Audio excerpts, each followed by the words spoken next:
guys, it's Alex here, and today I want to show you all how to correctly shade brown and dark skin. But Alex, shading dark skin is so hard.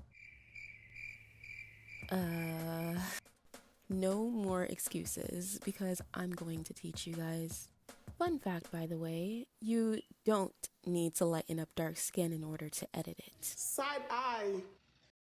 Intentionally or not, it's still another form of whitewashing, and in order to edit dark skin, you really need to start practicing because it is very necessary to avoid problems like that. We are all aware that black and brown comes in all shades, but if you are trying to make a more realistic black person or brown person, I recommend you stay away from those extremely light shades and stay away from those ash gray tones as well. Instead of the extremely light skin tones and the ash gray skin tones, try using the more saturated and warmer skin tones. You can see that she looks a little bit more alive and less like a zombie. By following along with the previous skin shading tutorial, you're going to color select from the forehead and start shading out that plastic highlight for the avatar to look more softer.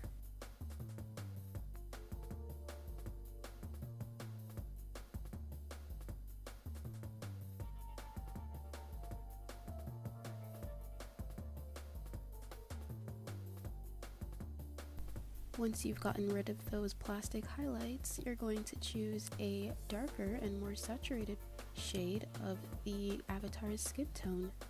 I don't recommend using black to shade skin in general, but for this darker skinned avatar, black is actually a good color when it comes to choosing even darker shading.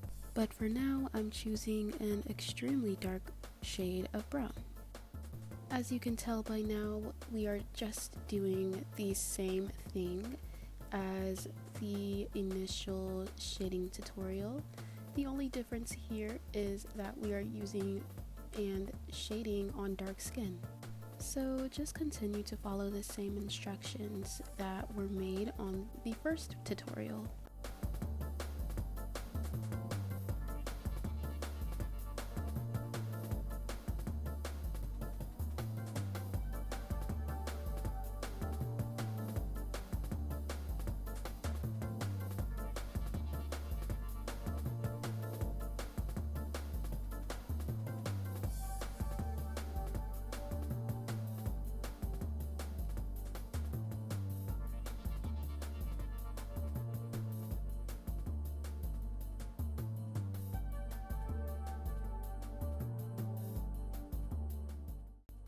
Once you're done with that, you're going to select a slightly lighter shade of brown, and then you will start to apply softer highlights to the face. You don't really need to shift the hue or do any dramatic lighting at all. Just stay within the same color range as the original skin tone was. And by doing that, the result will appear more natural and realistic.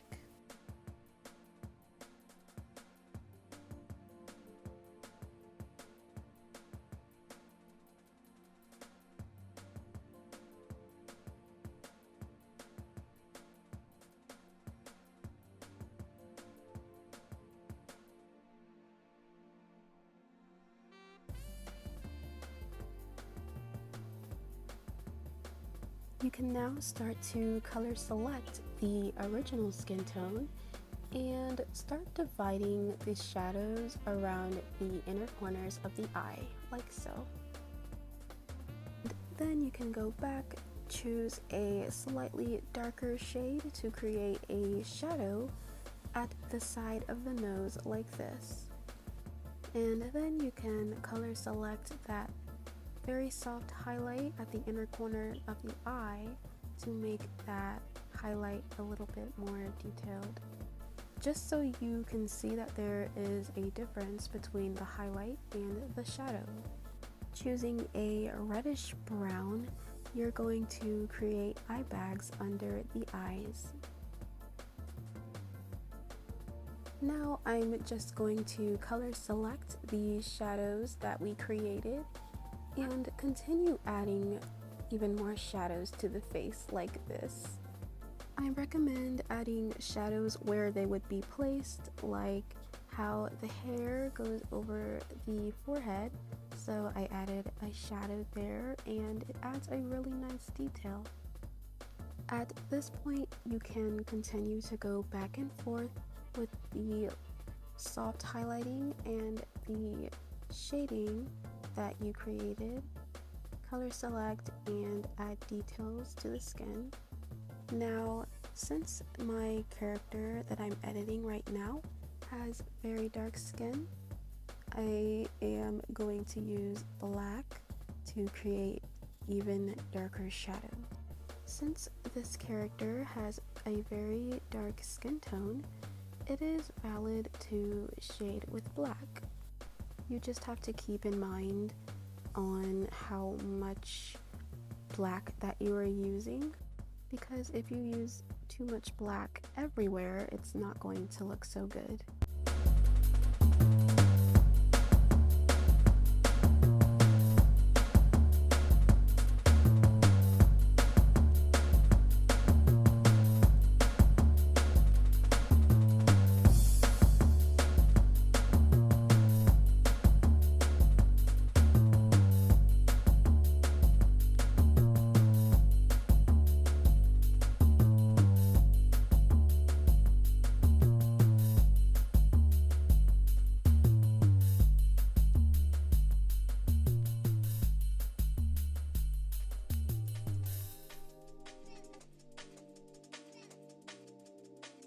You can also use this opportunity to go back and add softer highlights to the face and areas that you might have forgotten to add, such as the chin, the lines of the lips, the nose, the foreheads, and the eyelids, and anywhere where you believe the light would touch the skin.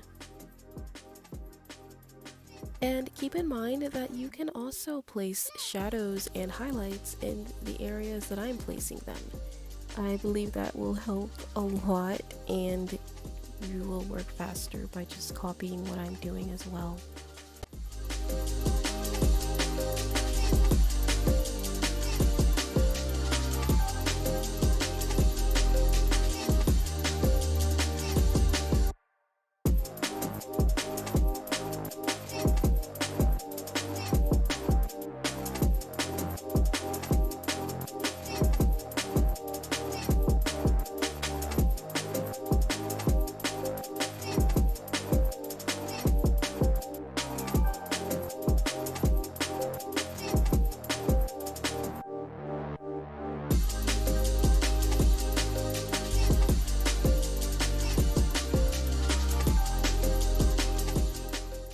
So once we're done with the basic skin shading and highlighting, you're going to make a new layer, and using the skin highlighting brush that I provided, make sure the layer is set to add and choose a slightly lighter brown color. I like to choose a sandy color. I believe it's not too light and it's not too dark on brown and dark skin.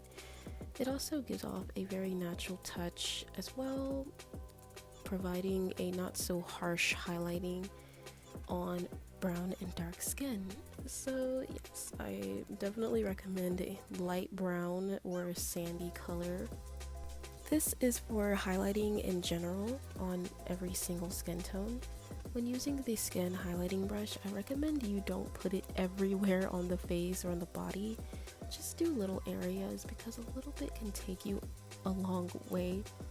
If you do too much, it's going to look very random and very unappealing. So just try to put highlights in little areas like the foreheads, the corners of the inner eye, and add them in other areas where the light will touch the skin, but make sure to not add them everywhere.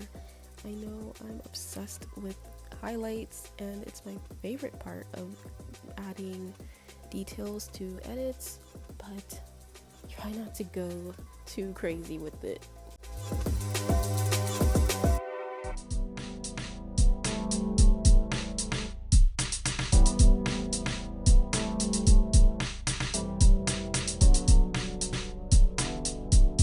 I know that I've only covered one shade of skin in this video, so you can also take screenshots of these as well and see how I shaded and used the colors that I used for similar skin tones.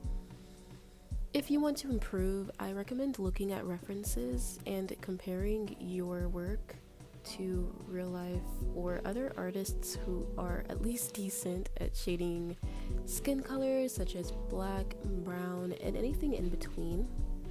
So yeah, I hope this helped you as well.